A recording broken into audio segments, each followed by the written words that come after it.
Rural నియోజకవర్గంలో అభివృద్ధి పనులు వేగంగా కొనసాగుతున్నాయని టీడీపీ నాయకులు కోటంరెడ్డి గిరిధర్రెడ్డి తెలిపారు. 27వ డివిజన్ పరిధిలోని చంద్రమౌళి నగర్ 7వ వీధిలో 40 లక్షలతో నిర్మిస్తున్న సీసీ రోడ్డు పనులను కార్పొరేషన్ అధికారులతో కలిసి ఆయన పరిశీలించారు. ఈ సందర్భంగా మీడియాతో మాట్లాడుతూ నిరంతరం ప్రజల్లోనే ఉంటాం, ప్రజా సమస్యల పరిష్కారమే మా ధ్యేయమని స్పష్టం చేశారు. కూటమి ప్రభుత్వం అధికారంలోకి వచ్చిన తర్వాత 27వ డివిజన్ అభివృద్ధికి 1,80,00,000 నిధులు కేటాయించామని, ప్రజల సూచనలు అభ్యర్థనల మేరకే పనులు చేపడుతున్నామని తెలిపారు. ఎన్నికల సమయంలో ఇచ్చిన మాట ప్రకారం 60 రోజుల్లో 240 పనులు పూర్తి చేస్తామని చెప్పి ఇప్పటికే 335 పనులు పూర్తి చేశామని, మిగిలినవి వారం రోజుల్లో పూర్తి చేస్తామని వెల్లడించారు. ముఖ్యమంత్రి ఎమ్మెల్యే కోటంరెడ్డి సారథ్యంలో అభివృద్ధి పనులు జరుగుతున్నాయని తెలిపారు. ఎక్కడికక్కడ డివిజన్ కూటమి నాయకులు వీళ్ళందరూ కూడా ప్రతిరోజు కూడా పర్యవేక్షిస్తున్నాం.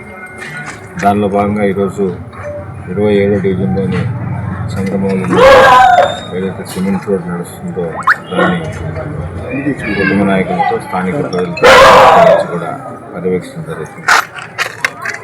అదేవిధంగా ఎక్కడైతే పనులు జరుగుతున్నాయో అవన్నీ కూడా నాణ్యతతో జరుగుతున్నాయా లేదా, అదేవిధంగా ఇన్ టైంలో జరుగుతున్నాయా లేదా అనే దాని మీద ప్రతిరోజు కూడా ఎమ్మెల్యే గారి ఆఫీస్ నుంచి అందరి నాయకులతో కూడా మాట్లాడుతున్నాం.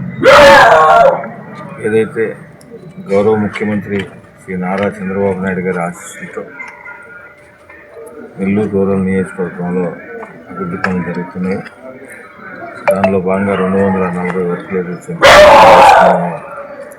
ఇప్పటికే దాదాపు 235 వర్కులు కంప్లీట్ అయ్యాయి. ఇంకా బ్యాలెన్స్ ఒక 5 వర్కులు ఉన్నాయి. అవి కూడా రాబో వారం రోజుల్లో కంప్లీట్ చేసుకుని, కంప్లీట్ అయిన తర్వాత క్యూరింగ్ పీరియడ్ మనకు 14 days టైం కావాలి కాబట్టి కంప్లీట్ క్యూరింగ్ పీరియడ్ అంతా కూడా అయిపోతుంది.